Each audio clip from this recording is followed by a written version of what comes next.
67-year-old Marcus Johnson lived a quiet life. A black veteran, a widower. After serving in the military, he worked as a school security guard. Every morning followed the same routine: coffee, a newspaper, and a quick stop at the local store. That day, he simply went to buy blood pressure medication. But the moment he stepped outside, he heard shouting. "Sir, don't move. Hands where I can see them." Two police officers. One of them, young, white, aggressive, Officer Brian Hayes. "We received a report about an elderly black man stealing a wallet." Marcus froze. "What? I didn't steal anything." "Yeah? That's what they all say." People began stopping. Phones came out. Marcus tried to explain. "I'm a veteran. I just bought medicine." But Hayes had already shoved him toward the police car. The bag fell. His medication scattered across the pavement. "Stop resisting. I'm not even moving." They handcuffed him. A woman from the store rushed outside. "Wait, that's not him." But the officer ignored her. Someone nearby recorded everything for TikTok. Within 20 minutes, the video had already started spreading online. Elderly black veteran humiliated by police. But this was only the beginning. Because at home, Marcus's granddaughter was waiting. And she knew something the officers didn't. 16-year-old Nia saw the video first. Her phone slipped from her hands. "Grandpa, no." She rushed to the police station. Marcus had already been sitting there for 2 hours. Without his medication, with a heart condition, and without any explanation. "Why are you keeping him here?" Officer Hayes smirked. "Calm down. He didn't do anything. Your people always say that." Nia froze. Those words hurt more than anything else. But she didn't scream, didn't cry. Instead, she pulled out her phone and posted the video. But she added one sentence. "The police just arrested the man who spent 30 years protecting black kids from gangs.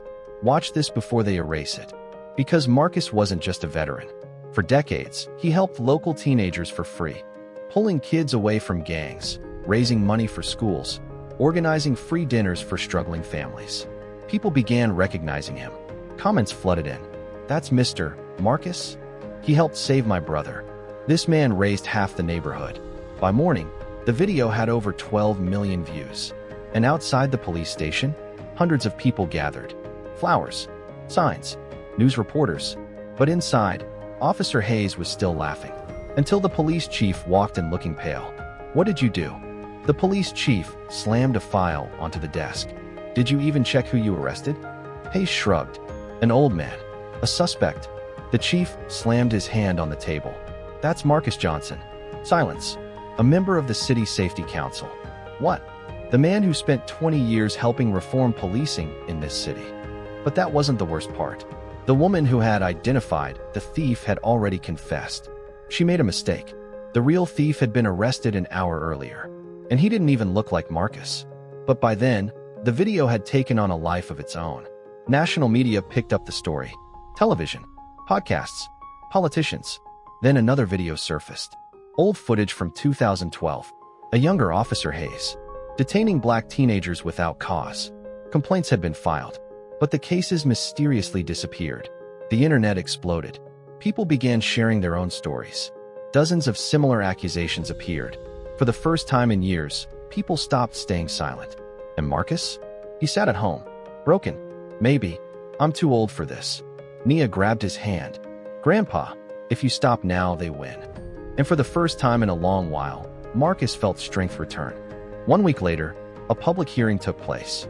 A packed room. Journalists, residents, police officers. Marcus stepped to the microphone. His hands trembled. "I'm 67 years old. I served this country. I protected this city. And still, I was seen as a threat." Silence. "But this isn't only about me." He opened a folder. Dozens of stories. Black residents stopped for no reason. Teenagers, mothers, veterans. A system that had looked the other way for years. Then something unexpected happened. Officer Hayes stood up. The room went silent. He looked broken. "I thought I was doing my job." Silence. "But maybe I became part of the problem." Not everyone believed him. But an investigation began. Hayes was suspended. Several officers were fired. The city launched a new independent police oversight program with community involvement. And 1 month later, the neighborhood school received a new name. Marcus Johnson Community School. When Marcus saw the sign, he cried. Nia hugged him. "You changed something, Grandpa." Marcus smiled. No. He looked at the crowd around him. We changed it together.